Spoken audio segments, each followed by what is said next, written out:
পাওঁ।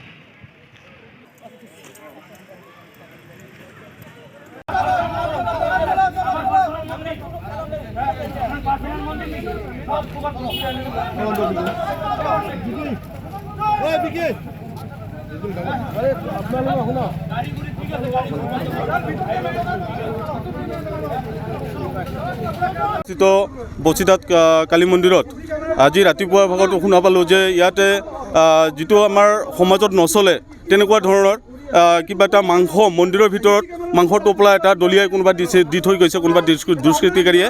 কিন্তু এইটো শুনাৰ পিছত আমাৰ প্ৰশাসন বিভাগৰ মানুহখিনি এতিয়ালৈকে ইয়াত আহিছে যদিও মাংসৰ টোপলাটো তাৰ পৰা উদ্ধাৰ কৰি কিন্তু এতিয়ালৈকে এইটো কিহৰ মাংস হয়, কি কাৰণত দিয়া হৈছে, এইটো কোনো এতিয়ালৈকে ইয়াত কোনো আমাক অৱগত কৰা হোৱা নাই। আৰু ঘটনা হ'ল মন্দিৰ, ইমান ডাঙৰ এটা মন্দিৰ, আমাৰ হিন্দু ধৰ্মৰ এটা মানে আস্থাস্থলী। ইয়াত এই ইমান ডাঙৰ মন্দিৰখনত CC কেমেৰা যিখন লগোৱা আছে সেইখনো বিকল হৈ আছে। এইটো কিহৰ কাৰণে বিকল হৈ আছে? কাৰণ ইয়াত এইটো তাৰ কাৰণে বিকল হৈ আছে, তাৰ মানে মন্দিৰ পৰিচালনা কমিটিৰ কিবা হেৰি আছে নেকি? নিশ্চয় তেখেতসকলৰ হেমাহি আছে, কাৰণ বিগত সময়ত আৰু দুবাৰমান তেনেকৈ চুৰি কাৰ্য ইয়াত সংঘটিত হৈ গৈছিল। কিন্তু তথাপিও তেখেতসকলে এতিয়ালৈকে মানে কোনো ধৰণৰ গা নলৰা মানে তেখেতসকলৰ মানে গতিবিধিটো তেনেকৈ পৰিলক্ষিত হৈছে। কিয় অৱৰোধ কৰিলে? ৰাজপথ এইকাৰণে অৱৰোধ কৰিব লগা হৈছে, আমি বাধ্য হৈছোঁ। কাৰণ ইয়াত প্ৰশাসন বিভাগৰ মানুহ আৰু আমাৰ মন্দিৰ পৰিচালনা সমিতিৰ মানুহখিনিয়ে ইয়াতে বহি মন্দিৰ প্ৰাংগণতে বহি তেখেতসকলে এটা শান্তিপ্ৰিয়ভাৱে তেখেতসকলে আলোচনা বিলোচনা কৰি আছে। কিহৰ কাৰণে শান্তিপ্ৰিয়ভাৱে আলোচনা বিলোচনা কৰিব পাৰে? আৰু তেখেতসকলৰ মুখত মই আলোচনা কৰি থকা অৱস্থাত মুখত হাঁহি দেখা পাইছোঁ। হাঁহি কেনেকৈ আহিব পাৰে? এই হাঁহিটো কেনেকৈ আহিব পাৰে? ইয়াত আমাৰ সন্দেহৰ আৱৰ্তত আছে এই কথাখিনি। ক'ব গ'লে মন্দিৰ পৰিচালনা সমিতিৰ ইয়াত কিবা হেৰি থাকিব পাৰে নেকি? নিশ্চয়কৈ আমি সেইটো ক'ব নাযাওঁ, কিন্তু হয়তো হ'বও পাৰে, মেবি। শুনা পাইছোঁ যে আমাৰ পঁচিছহাট কালী মন্দিৰ আমাৰ এটা আস্থা, আমাৰ পূৰা বগৰীবাৰী আইনি পাৰ্ট 1 পাৰ্ট 2 ৰাজাপাৰা চবৰে এটা আস্থা। তাৰ মাজত আজি হঠাৎ কোন দুষ্কৃতিয়ে যে মাংস সোমাই দিছে ভিতৰত গম নাপাওঁ। তাৰপিছত আজি অহাৰ পিছত এতিয়ালৈকে প্ৰশাসনে কি মাংস এতিয়ালৈকে প্ৰমাণ কৰি দিয়া নাই। মাংসটো তাৰ পৰা ওলাই লৈ গ'ল, মাংসটো টেষ্ট কৰিবলৈ ক'ত পঠাব এতিয়ালৈকে ৰিপৰ্ট দিয়া নাই। কিন্তু আজি আমাৰ উচিত বিচাৰ লাগিব, যিজন দুষ্কৃত এইটো কাম কৰিছে তাক আমাক ধৰিব লাগিব, আৰু ধৰি আমাৰ ওচৰত আনি ইয়াত ঠিক কৰাব লাগিব। আৰু আমাৰ এই পূজা কমিটিৰ যি টোটেল কমিটি আছে, কমিটিৰ যে কেমেৰাটো বেয়া হৈ আছিলে, এইটো কিয় হৈ আছে এইটো আমাক ক'ব লাগিব।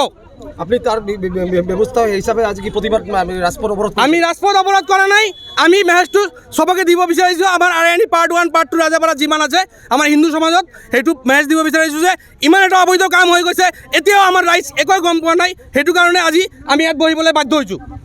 আজি আমাৰ এই মন্দিৰত এইটো উপস্থিত হৈছে, তাৰ কাৰণে মন্দিৰ কৰ্তৃপক্ষৰ তৰফৰ পৰা সম্পাদক হিচাপে সবকে মই আন্তৰিক অভিনন্দন জনাইছোঁ।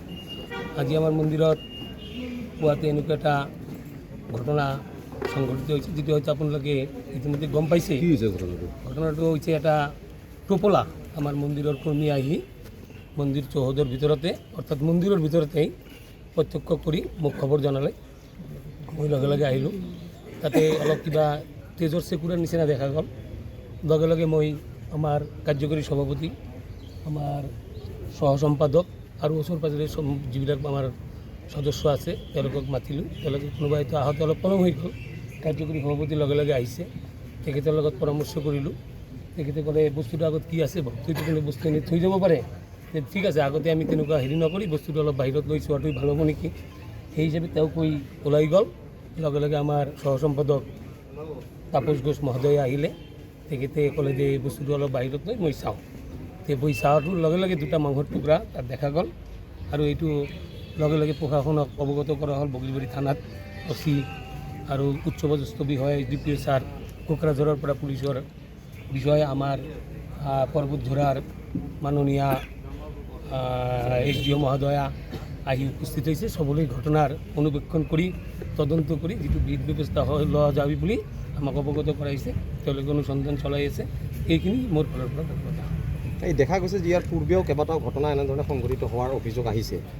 ইমান এটা ডাঙৰ এটা মন্দিৰ, ইমান বিখ্যাত মন্দিৰ, এই মন্দিৰ চৌহদত CC কেমেৰাৰ ব্যৱস্থা নাই জানো? আছে, CC কেমেৰা ইতিমধ্যে আমি 24 তাৰিখৰ ৰেজুলেশ্যনত আমি কমিটিৰ ফালৰ পৰা জনোৱা হৈছে এটা ফাইনেন্সৰ কথা আছে এইবিলাক ঠিক ঠাক কৰাৰ কাৰণে আমাৰ ভক্তৰ দান বৰঙণিৰ মন্দিৰ চলে ইয়াৰ পৰা বিলাসীপাৰাৰ পৰা মানুহ পঠাইছে আৰু সেই মানুহ আহি ইতিমধ্যে চব লৈয়ে গৈছে বাইদেৱেও এই বিষয়ে জানে যে আমি কেনেকৈ এইটো লগোৱাৰ ব্যৱস্থা কৰাইছোঁ বাইদেউ আজিও খবৰ কৰিলে বিকল হৈ থকা বুলি আমি গম পাওঁ এবং আমি কৰ্তৃপক্ষৰ লগত আমাৰ কমিটিৰ যিবিলাক বিষয়ববী আছে আমি 24 তাৰিখ মিটিঙত ডিচিশ্যন লৈছোঁ ভালকৈ আমি CC কেমেৰাৰ ব্যৱস্থা ল'ব লাগে ইতিমধ্যে যোজা চলি আছে আজি ঘটনাটো খুব দুৰ্ভাগ্যজনক এই ঘটনাটো ঘটা যে মানে এনেকুৱা হ'ব আমি সেইটোতো দূৰদৰ্শী নহয় যে আজি বা যে হ'ব আমি লগোৱাৰ কাৰণে যোজা চলাই আছোঁ আৰু CC মাজে মাজে আমাৰ এনেকুৱা হৈয়ে থাকে ঘটনা কেনেকুৱাভাৱে বিকল হৈ যায় আমি লগে লগে ঠিক কৰাও যদিও এইবুলি আমি অলপ ভাল ধৰণৰ CC কেমেৰাৰ ব্যৱস্থা কৰাৰ কথা চিন্তা কৰিছোঁ আৰু এইটো ইতিমধ্যে যোজা কৰা হৈছে